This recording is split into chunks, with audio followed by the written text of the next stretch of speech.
Maqaa Abbaa, kan Ilmaa, kan Hafuura Qulqulluu, Waaqa tokkotti ni amanna. Ameen. Kabajamtootaa fi hordoftoota chaayinaalee Beetel Tuubii hundumti keessan lafaa fi bakka jirtanitti nagaa Waaqayyoo akkam jirtu, akkamii yeroo kana geessanii. Ameen. Waaqayyoon gooftaan keenya jaalala isaatiin, arjummaa isaatiin yeroo kanaan kan nu ga'e maqaan Waaqayyoo kan galateeffamee fi kan ulfaatu nuuf haa ta'u hanga bara baraatti. Ameen. Guyyaa har'aa kan immoo sagalee Waaqayyoo waliitiin baranna jechuudha. Gaafiif deebiidha kan nuti gaggeessinu. Gara kanatti darbuudhaan dursa warreen chaayinaalii kanaaf haaraa taatan sabiskiraayib gochuudhaan jechuudha. Miseensa ta'uu ni dandeessu jechuudha. Erga sabiskiraayib gootaniin booddee immoo mallattoo daawwilii kana akkuma argitan iddoo kanatti jechuudha. Ishii kana tuqxanii ool ishii jetturra yoo keessan jechuudha. Ool ishii jetturra yoo keessan wanta si darbu hundumtiyyuu kallattiidhaaniin simbira ni ga'a waan ta'eefiyyuu. Kanaaf sabiskiraayib gochuudhaan nu hordofaa isiniin jecha kallattumaatiin gara sagantaa keenya guyyaa har'aatti walitti. Kabajamtootaa fi hordoftoota Beetel Tuubii eegaati guyyaa har'aa kan ammoo haaromsa ortodoksiif kan jedhu kun gaafii biraa qabateetu jira jechuudha. Gaafii biraa qabatee dhufee jira. Gaafii isaa kanaaf anis deebii qabadhee dhufeetiin hin jira. Hanga xumura qophii keenyaatti akka nu hordoftan maqaa Waaqayyootiin isin beeksisa. Jalqaba irratti jechuudha gaafiin har'a haaromsa ortodoksiif jedhu kun gaafii inni kaase. Gaafiin isaa inni jalqabaa akkas kan jedhudha. Eenyutu Waaqayyotti nu araarsaa gaafii jedhu kaasee jira jechuudha. Eenyutu Waaqayyotti nu araarsaa erga jedheen booddee gara gadiitti yaada kaasetu jira jechuudha. Innis mul'ata Yohaannis boqonnaa 22 lakkoofsa 18 hanga 20 kan jiru sagalee Waaqayyoo jalqaba taasifachuudhaan yookiin ka'umsa taasifachuudhaan dubbachuu eegala.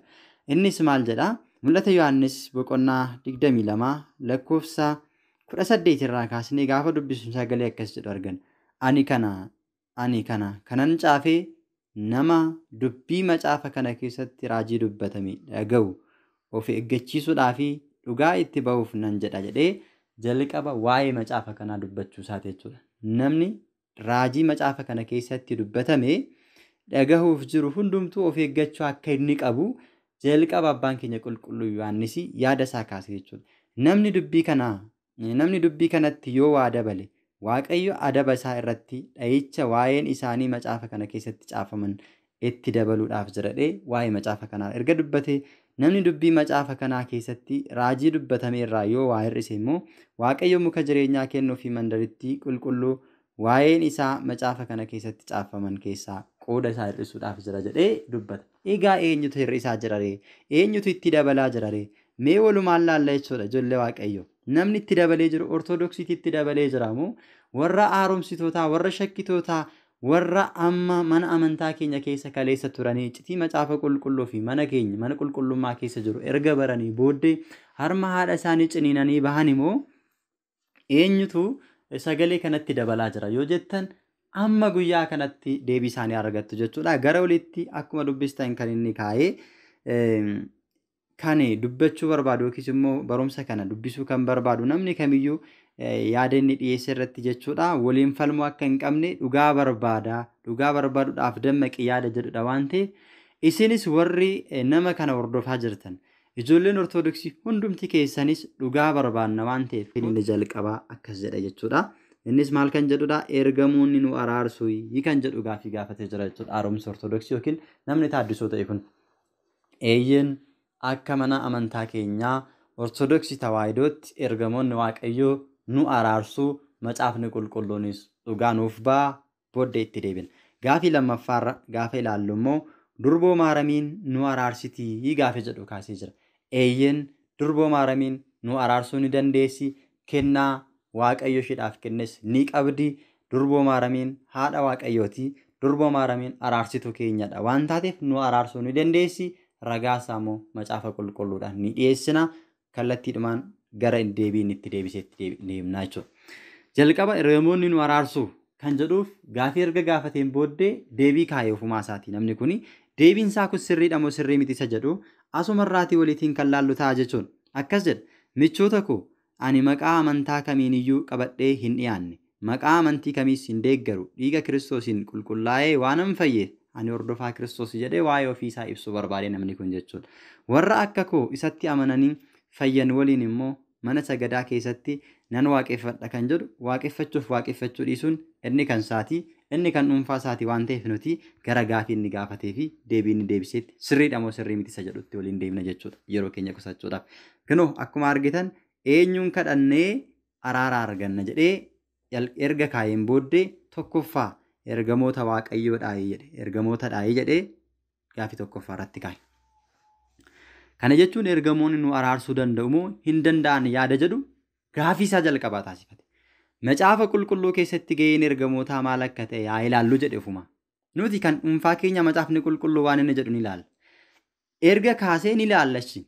Hiikaan ergamaa jedhu ergaa isaa isa caaluuf kan dhaqu jechuudha jedhee akka yaada dhuunfaa isaatti keessa jechuudha. Egaa nuti immoo ergamaa jechi jedhu kan waaqayyoon tajaajilu, waaqayyoodhaaf kan ergamu, waaqayyoon kan hojjetu, waaqayyoof kan hojjetu ta'uu isaadha. Haa ta'u hin fudhanna walitti dhiyaatu. Ittaansuudhaan ergamoonni warri waaqa keessaa waaqayyoof ergamaa sagadaa turuu isaanii ni arginaadha.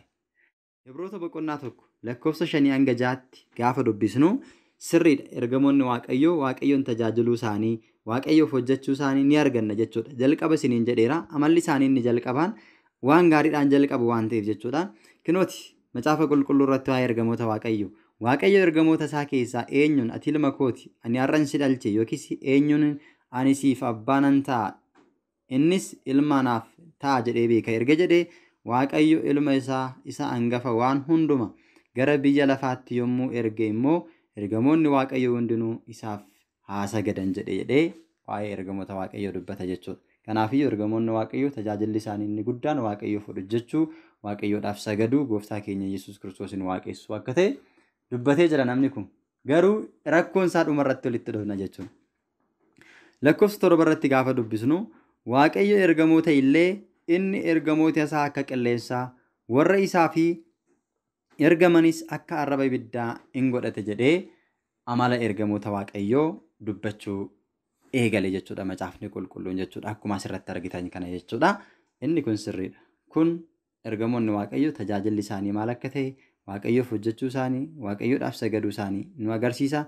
Akkasumas seera uumamaa boqonnaa 16 lakkoofsa 7 irrattis kaayetu jira jechuudha. Namni kun ergamoonni waaqayyoodhaaf hojjechuu isaanii, waaqayyoodhaaf kan sagadan ta'uu isaanii macaafa kanarrattis ni arganna jechuudha. Macaafa seera uumamaa boqonnaa 16 irraa kaasnee gaafa dubbisnu jechuudha. Lakkoofsa 7 irraa gaafa laallee dubbisnu ergamaan waaqayyoo lafa onaa keessatti burqaa bishaanii biratti Aggaarin ni arge.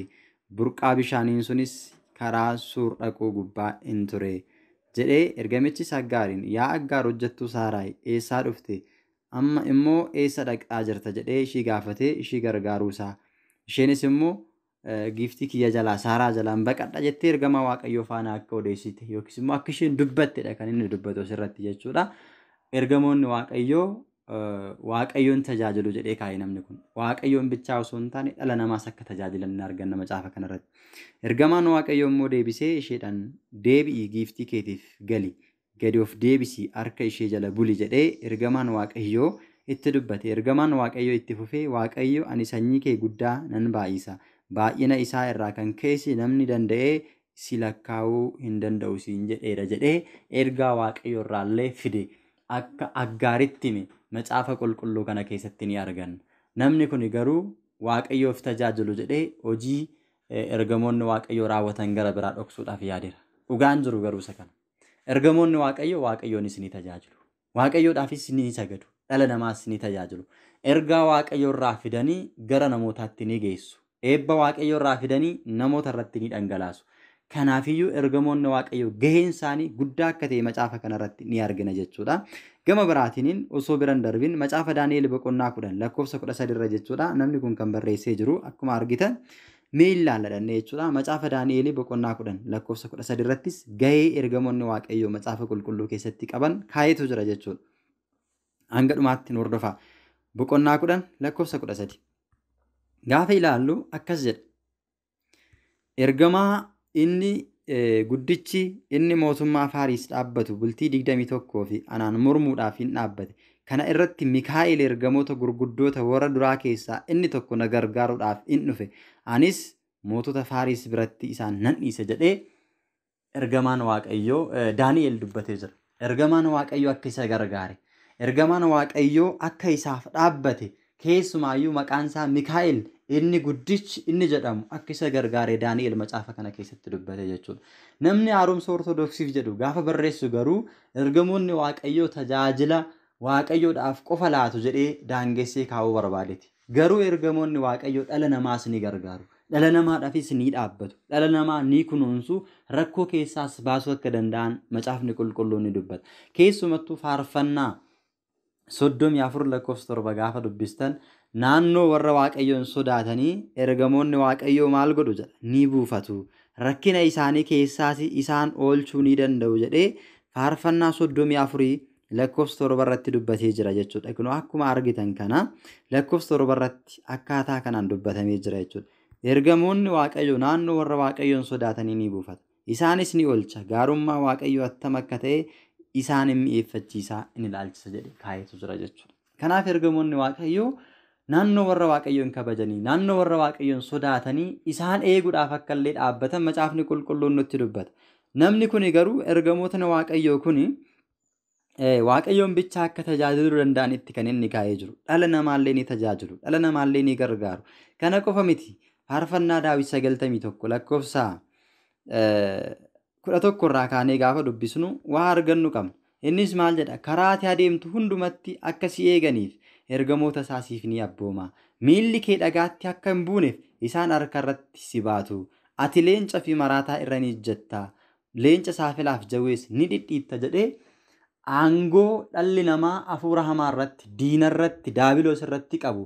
Ergamootni waaqayyoo immoo dhala namaa akka isaan gargaaran, gaafa rakkinaas akka isaan oolchuu danda'an macaafni qulqulluun ni dubbata. Namni haaromsa ortodoksiif jedhu garuu waaqayyoon qofa tajaajilu jedhee kaa'e.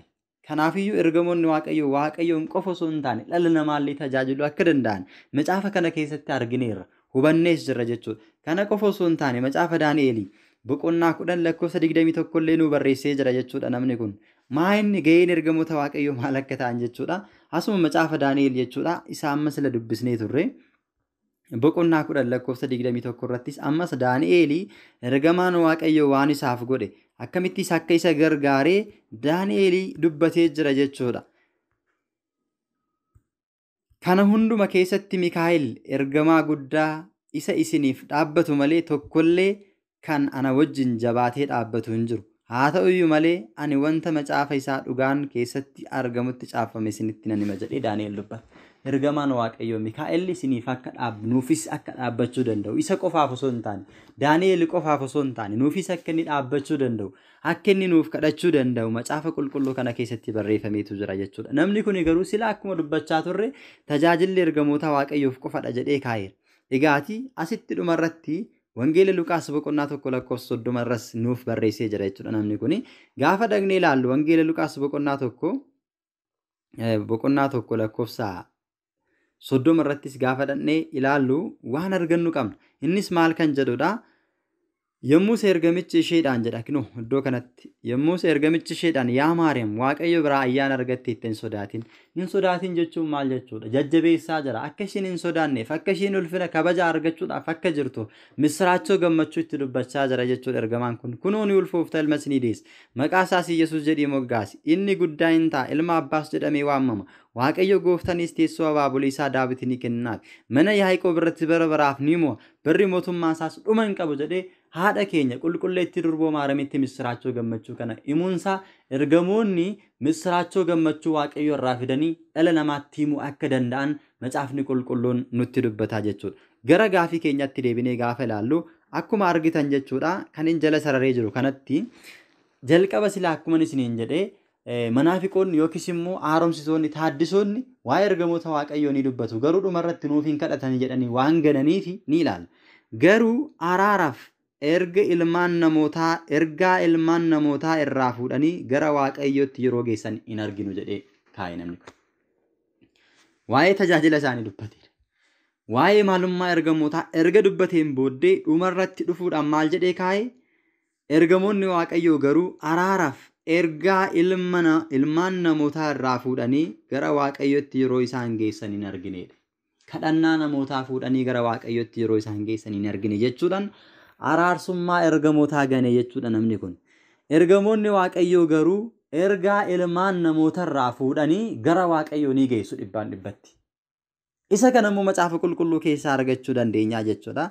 Isa kanammoo eessaa argannaa? Asuma seera uumamaarraa jalqabna. Jalqaba seera uumamaarraa kaanee ilaalla jechuudha.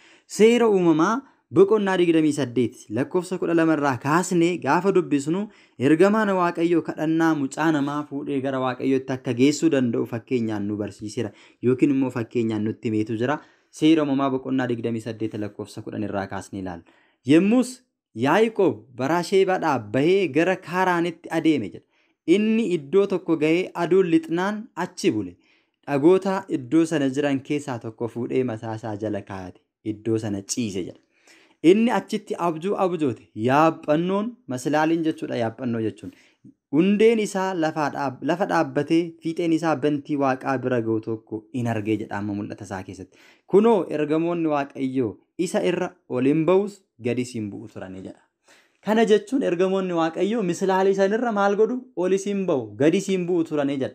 Kadhannaa namootaa fuudhanii gara Waaqayyootti ol geessu. Waaqayyoo biraa immoo dhiifama eebba misraachoo gammachuu fidanii gara ilmaan namaatti dhufu. Kanaafiyyuu gidduu kana mislaalii sanirra deddeebi'aa jiru jedhee abjuu isaatiin kan arge Yaaqoobii dubbateetu jira jechuudha. Kanaafiyyuu ergamoonni Waaqayyoo kadhannaa namootaa gara Waaqayyootti geessuu akka danda'anii fi Waaqayyoo irraas eebba gara namootaatti fiduu akka danda'an macaafa qulqulluu kanarraatiin ni arganna jechuudha. Kana qofa osoo hin taane macaafa abboota firdii jechuudha. Macaafa abboota firdii akkuma argitan boqonnaa 13 lakkoofsa 20 irraa kaasnis waan argannu qabna jechuudha. Lakkoofsa 17 irraa kaan ilaalla. Boqonnaa kana keessatti kan argannu ergamaan Waaqayyoo misraachoo gammachuu Maanu'eel nama jedhamutti fiduusaa mucaa akka inni argachuu danda'u haadha manaa isaatti misraachoo himuusaa arganna jechuudha. Lakkoofsa 17 irraa kaasnee gaafa dubbisnu Maanu'eel immoo ergamaa Waaqayyootiin dubbiin kee yommuu raawwatamu ulfina akkan sii kennutti maqaan kee eenyu jedhee ergamaa Waaqayyoo kana maqaasaa gaafatee jedha. Erga misraachoo gammachuu kana itti meetiin booddee mucaa ni argattu jedhee ergamaan Waaqayyoo itti dubbateen booddee mucaa kana gaafa arganne ergaa ati nutti himte kun gaafa dhugaa ta'e akkam si galateeffannuuf maqaan kee eenyudha? Ulfina akkasii laannuuf maqaan kee eenyudha? Kabaja akkasii laannuuf maqaan kee eenyudha jedhee Maanu'eel ni gaafate jedha. Ergamaan Waaqayyoo garuu Maanu'eedhaan maaliif maqaa koo gaafattere? Innoo dinqisiisaa namni bira ga'uu hin dandeenyedha jedhee kennaa ergamaan Waaqayyoo qabu ofiisaa itti dubbateetu jira jechuudha. Ijoollee Waaqayyoo. Kana booddee Maanu'eel xombollaa reettii fi kennaa midhaanii fudhatee kattaa tokko irratti Waaqayyo isa dinqii hojjetuuf aarsaa hin dhiyeessedha. Maanu'eel fi haati manaa isaa gara aarsaa sanaa in ilaalu turanii jedha. Arraba ibiddaa iddoo aarsichaatti gara Waaqatti yommuu ol ka'u jedha. Ergamaan Waaqayyo arraba ibiddaa sana keessaa ol ba'uu isaa arganii Maanu'eel fi haati manaansaa adda isaaniitiin gadi gombifamanii jedha laalaa. Argitanii? Iddoo kanatti gaafa dubbistan jechuudha. Ergamaan Waaqayyo arraba ibiddaa sana keessan kadhannaa isaanii fuudhee gaafa inni gara Waaqayyootti ol ba'u yommuu argan sodaatanii nahanii adda isaaniitiin gadi gombifamanii kufanii jedha. Kana irratti jedha iddoo kana gaafa dubbistani. Kana irratti namichi sun ergamaa ta'uu isaa Maanu'eel ni bareeda. Ergamaan Waaqayyo sun ergasii deebi'ee Maanu'eel fi haadha manaa isaatti hin mul'anne jedhee ergamoonni Waaqayyoo kadhannaa namootaa akka isaan ol baasuu danda'an, ergamoonni Waaqayyoo kadhannaa namootaa akka isaan ol geessuu danda'an macaafa kana keessatti dubbateetu jira. Isa dhumaarratti ergamoonni Waaqayyoo kadhannaa namootaa akka isaan gara Waaqayyootti geessan bal'inaatiin kan nuuf ibsu kutaa macaafa kakuu haaraa keessaa mul'ata Yohaannis ilaalla jechuudha. Mul'ata Yohaannis boqonnaa 8 lakkoofsa 1 irraa kaasnee gaafa dubbisnu jecha akkana jedhu arganna jechuudha. Yeroo oolichi mallattoo isaa 7ffaa banetti immoo bantii Waaqaa keessatti akka walakkaa isaatii gaabbitu ture. Kana booddee ergamoota 7 warra fuula Waaqayyoo dura dhaabbatan nan arge. Isaanis malakanni 7 kennameefira jedhee macaafa kanarratti dubbateetu jira jechuudha. Ergamoota Waaqayyoo 7 warra fuula Waaqayyoo fuuldura dhaabbatan nan arge jedhee amma mul'ata isaatii Yohaannis. Maaliif dhaabbatu? araaraaf dhaabbatu. Maaliif dhaabbatu? Dhala namaadhaaf kadhachuudhaaf dhaabbatu. Maaliidhaaf dhaabbatu? Kadhannaa namootaa ol geessuudhaaf ol geessanii fuula waaqayyootti dhiyeessuudhaaf dhaabbatu. Akkuma wangeela Luqaas boqonnaa 1:19 irratti ani Gabreelidha fuula waaqayyoo dura kan hin dhaabbadhu jedhee akkuma Zakkaariyaasitti Gabreeliin dubbate kadhannaa namootaa fuudhanii fuula waaqayyoo kan geessan araaraaf fuula waaqayyoo kan dhaabbatan maaloo isaaniif dhiisi jedhanii fuula waaqayyoo kan dhaabbatan ta'uu isaanii ni argina jechuudha. Lakkoofsa sadirra dhufnee gaafa ilaallu jechuudha. Lakkoofsa sadirra akkuma argitan ergamaan waaqayyoo kan biraa tokkos qodaa ixaanni itti aarsan isa warqee irraa hojjetame baatee dhufe.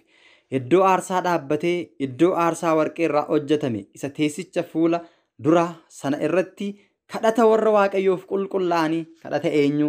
Kadhata warra waaqayyoof qulqullaa'anii hunduma wajjin akka inni dhiyeessuuf ixaanni baay'een ergamichatti kenname jedha. Irran sinii deebi'a jechuudha.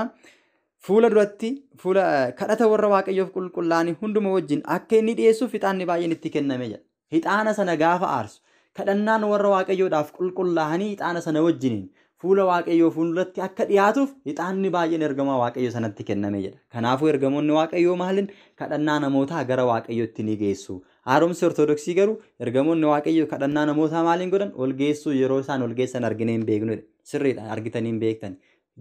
Sababiin isaas ergamoota waaqayyoo kennaa isaan qaban, aangoo isaan qaban gantanii waan baataniif ifni isin ifu hin jiru jechuudha. Mul'anni isiniif mul'atu hin jiru. Waan isin argitan hin jiru jechuudha. Ergamoonni waaqayyoo ifa keessa kan deddeebi'an isin immoo yaada dukkanaa qabattanii waan deddeebitaniif jechuudha. Aarri ixaanichaa jedha iddoo kanatti ilaala. Aarri ixaanichaas iddoo kanatti kadhata warra waaqayyoof qulqullaa'anii wajjin harka ergamaa sana keessaa gara fuula waaqayyootti ol ka'e jedha. Galanni waaqayyoof haa ta'u. Kana caala maal barbaanna ree?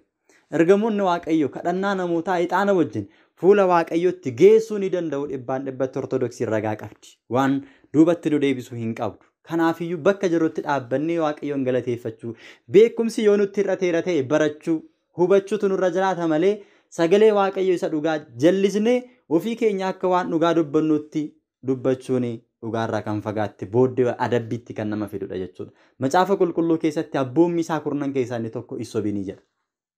Har'a haaromsi Ortodoksii akkuma macaafa kanarraati yookiis immoo barreeffama inni barreesse irraa argitan jechuudha. Iddoo kanatti akkuma argitan maal jedhee barreesse? Garuu araaraaf ergaa ilmaan namootaa irraa fuudhanii gara waaqayyootti yeroo dhiyeessan hin arginu jechuunsaa dubbii macaafa qulqulluu kana keessa jiru mul'ata Yohaannis keessatti irraan hir'isin ittiin dabalamin jedhu sana hir'isuudhaan macaafa qulqulluu keessaa hir'isee soobni immoo mootummaa waaqayyootti akka nama hin galchine abboommi waaqayyoo cabsuusaa ni hubanna. Kanaafuu warri duukaa bu'aa jirtan, warri harkaa cabcabaafii jirtan maal laaltanii duuka buutan? Maal isaa hubattanii duuka buutarree? Kanaaf isa kana ilaaluutu nurra jiraata. Gara ittaanutti waliin darbina jechuudha. Namni gad deebi'ee ergamoota waaqaa irraa waaqessuu jaalate mul'ata arge tokko tokkoon himuudhaan sababii ga'u otoo hin qabaatin yaaduma garaa isaatiin of bukoksee galata of hin dhabsiisiin jechuudhaan Qolaasiyaas 2:18 irratti muunuu kaa'e. Kana jechuun isaa maal jechuu barbaadeeti laata? Yeroo baay'ee manaafiqoonni yaada kana kan kaasanidha jechuudha. Qolaasiyaas 2:18 irratti nuti ergamoota waaqayyoo Ortodoksiin akka waan ergamoota waaqayyoo waaqessitutti lakkaa'u macaafa kana fudhatanii miti garuu hiikan isaas akkas miti. Ulfina waaqayyoo fi kan macaafa qulqulluun beektaniin dogoggorturraa kaattu akkuma jedhe wangeela Maatiyos 22 lakkoofsa 29 irratti nuti ergamoota waaqayyootiin waaqayyoodha jennee guyyaa waaqessine hin jiru gonkumayyuu jechuudha. Ergamoonni waaqayyoo ergamoota waaqayyooti ni kabajamu ulfina qabeeyyiidha. Waaqayyootu isaan filatee kadhannaa namootaa gara waaqayyootti ol geessuu ni danda'u.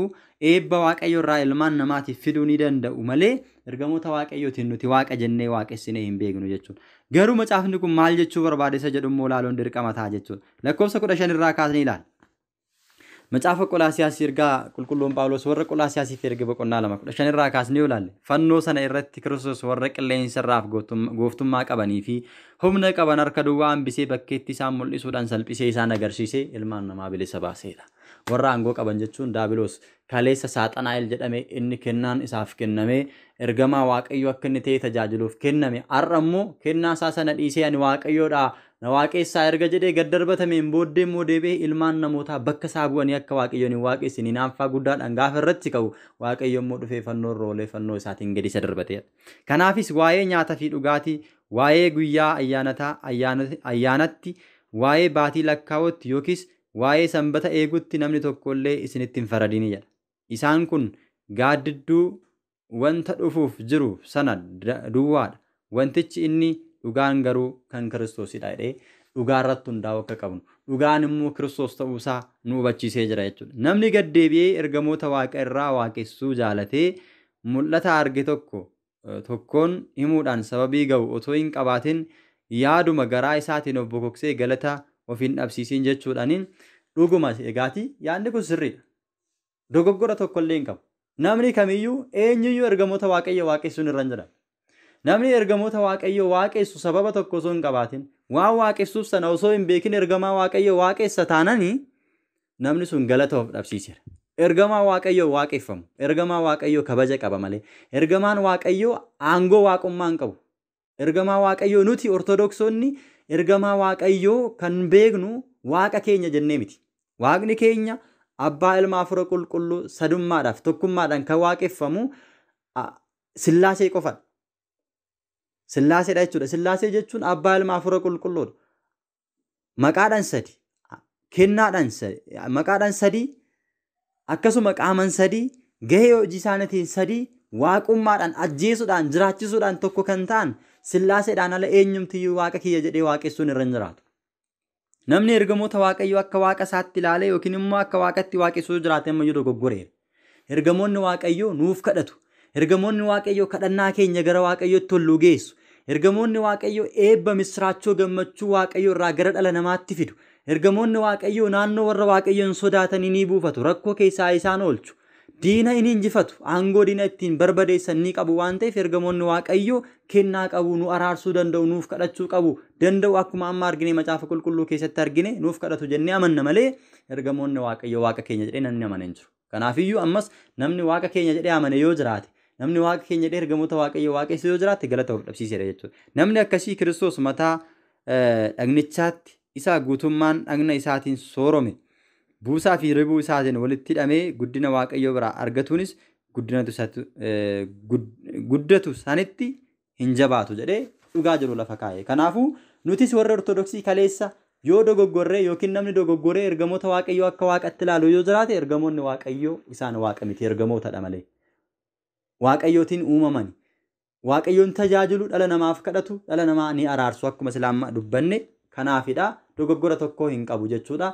Manaafiqoonnis ta'ee warri taaddisoos garuu jecha kana fudhachuudhaan akka waan nuti ergamoota Waaqayyoo waaqessu nutti lakkaa'uun gowwummaadha. Nuti ergamoota Waaqayyoo akka Waaqayyootti waaqessine yookiin Waaqa keenya jennee hin beeknu. Ergamoonni Waaqayyoo nuuf kadhatu, nu araarsu, kadhannaa keenya fuudhanii gara Waaqayyootti nu geessu, Waaqayyoo irraa eebba gammachuu misraachoo nu fiduu danda'u, ni danda'u. Dhugaadha macaafa qulqulluu keessatti barreeffameera, dubbisnee irraa arginee irra dhageessaniitu. Namni gurra qabu sagalee Waaqayyoo haa dhaga'u jedhee barreeffameera. Hin dhageenye yoo ta'e kan faraduu danda'u immoo sagalicha waan ta'eef jechuudha. Bara dhumaa sanatti anatu isinitti farada, isinitti hin fakkaatinaa jedhe gooftaan keenya Yesuus Kiristoos.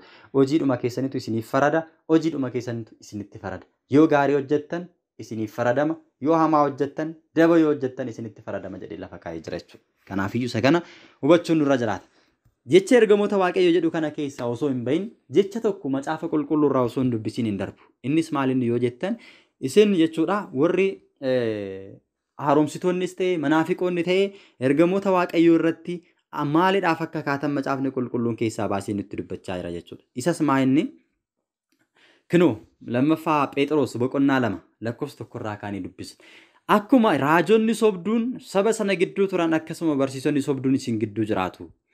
Isaan warra otoo irratti hin beekamin barsiisa amanamaa irraa kaachisee nama balleessu fidanii gooftaa isaanii isa isaan fureeyyuu gananii badiinsa ariifachiisaa ofirratti fidanidha jedhee erga dubbate booddee namoonni baay'eenis gadhiisatti jiraachuu isaanii kana duukaa bu'u sababii isaaniitiif karaa dhugaan sun maqaa gadhee argata jedhee kaa'ee jira jechuudha.